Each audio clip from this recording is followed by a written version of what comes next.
Dieu vous bénisse, chers sœurs et frères de la mission Roi dans le monde entier.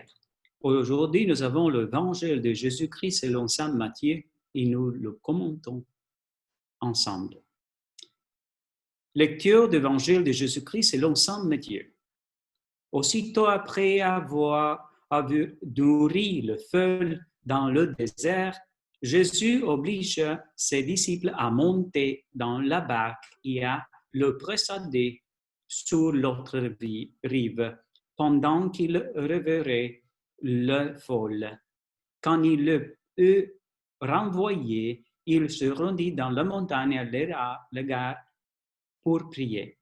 Le soir venu, il était là seul. La barque était déjà à une bonne distance de la terre et elle était battue par les vagues, car le vent était contraire. Vers la fin de la nuit, Jésus vient vers eux en marchant sous la mer. En le voyant marcher sous la mer, les disciples furent bouleversés. Ils se disaient, c'est un fantôme. Et le peur le fit pousser de cris.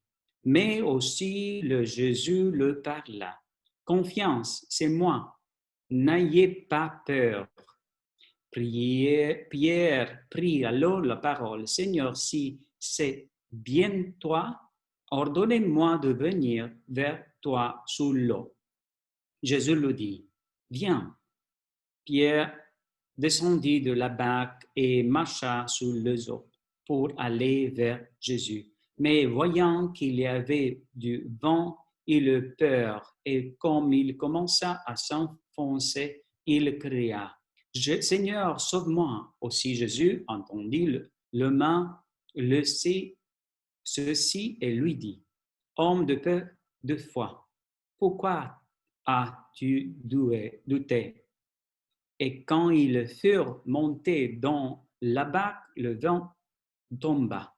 Alors ceux qui étaient dans la barque se prostèrent devant lui et ils lui dirent, « Vraiment, tu es le Fils de Dieu. » Proclamons la parole de Dieu.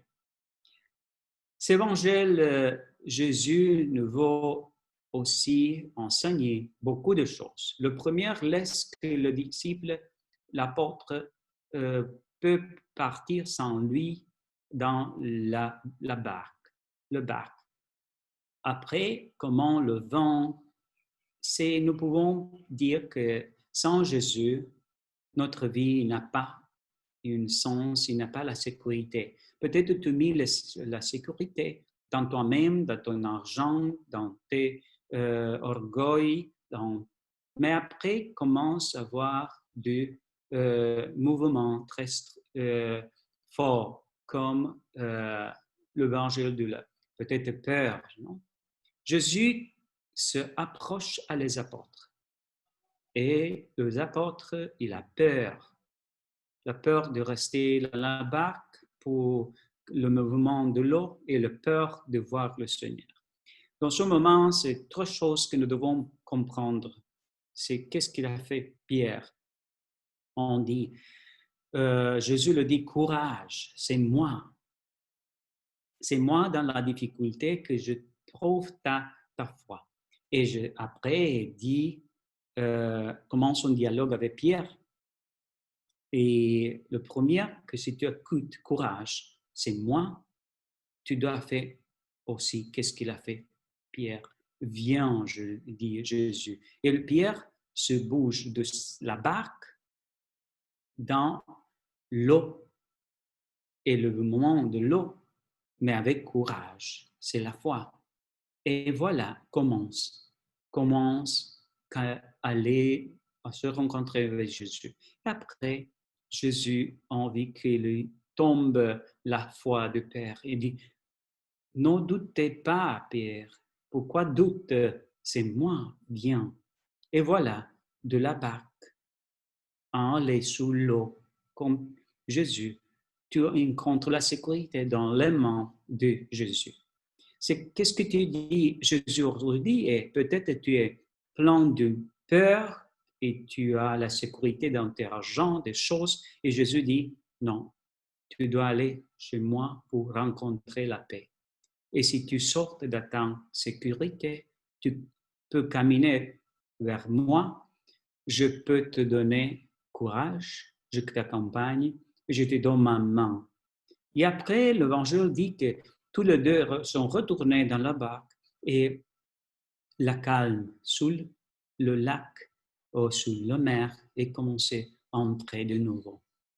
Quand tu sors de la barque, de ton confort, tu vas aller avec Jésus. Peut-être c'est un bon geste de fait du journée, de prier et du fait de charité. Tu sors de ton confort et fais un mouvement vers Jésus et tu peux retourner à ta maison. La paix commence à entrer dans toi et la paix dans ta maison et dans ton cœur. C'est le moment que nous devons faire, chers sœurs et frères. Pour ça, pense que Jésus a dit à Louise Picaretta, si tu dois aller dans ta vie, tu dois aller comme aller sous l'eau. Quand tu vas aller sous l'eau, c'est juste que le juste toucher la terre pour les choses nécessaires, mais pas donner le cœur à sur la terre. Amen. Dieu te bénisse et la Vierge Marie te protège au nom du Père et du Fils et du Saint-Esprit. Amen. Et la Vierge Marie reste avec toi tout le jour de ta vie.